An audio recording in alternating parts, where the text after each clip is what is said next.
If there aren't more questions, I wonder if one of the editors of this book, that in part we're celebrating this too, whether Ed might actually close by reading something from it, very brief. There'll be more readings tonight, of course, but we haven't heard enough of Sobin in my mind today, and let's hear a little bit more. Actually, could I first say something about the business of forms? I think that what really needs to be done is a careful study of the way in which those forms evolved. If you study the Montemora editions and then you see how they progress through the New Directions and then finally the Talisman books, you can see that he's doing something very interesting in creating a form that is sufficiently open-ended to allow all kinds of technical possibilities. The forms are of his own invention, but ultimately, I think if you want to find somebody to compare Gustaf with, it's Bach. It's Johann Sebastian Bach. That is to say, the necessity of having a solid form which allows considerable invention. The fact that these forms are unlike those you find in other work is quite irrelevant. I think that the greater challenge was to find the form and then to see the infinite possibilities that could then evolve from it. And I did explain there's something about the transparent itineraries, but you can see it in all of the others too. You can see that it's very interesting to study the last of the New Directions books, in which the spacing has shifted slightly. And it clearly isn't quite as satisfactory as what he'd had before. And so the next time around, then he expands, he goes back to where he was working. But these things are not trivial by any means.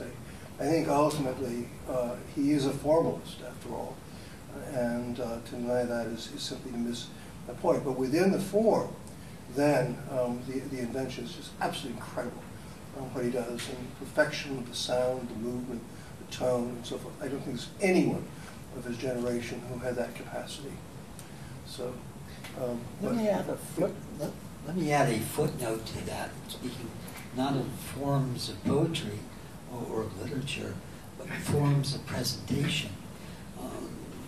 Gustaf spent 2 days where I live examining typefaces and samples of typefaces in the selection of that typeface which we used in his book.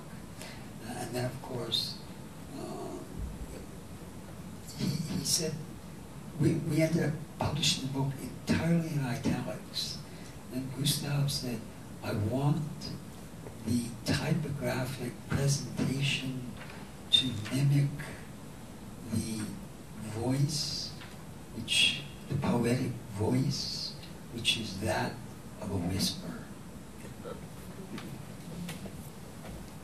Do you want to close by reading something? Okay, sure.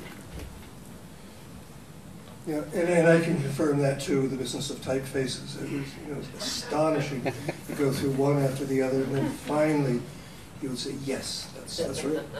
That's it.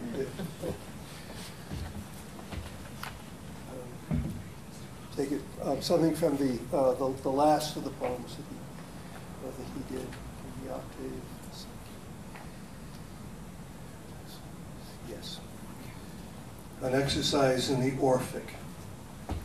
The mist, all morning, like milky brushstrokes, lapped at the low golden boughs of the oaks, were only there, you realized, for your own extravagation, the ribs but rungs unto those vibratory expanses. Would work yourself free, wouldn't you, of all this ornate signature, but only for the sake of those weightless chords, vessels in which, on proclivity alone, might ride the tremor of each proffered octave. The body solvent would enter, no, not the woodlands beyond, but the scherzo, in which laurel would spring pulsito out of each perfectly accorded air.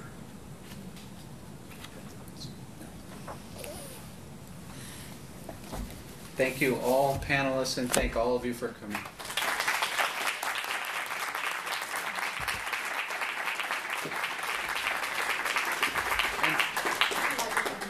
And real thank you to Gail for organizing this in the Poetry Center, and to Harris Sobin.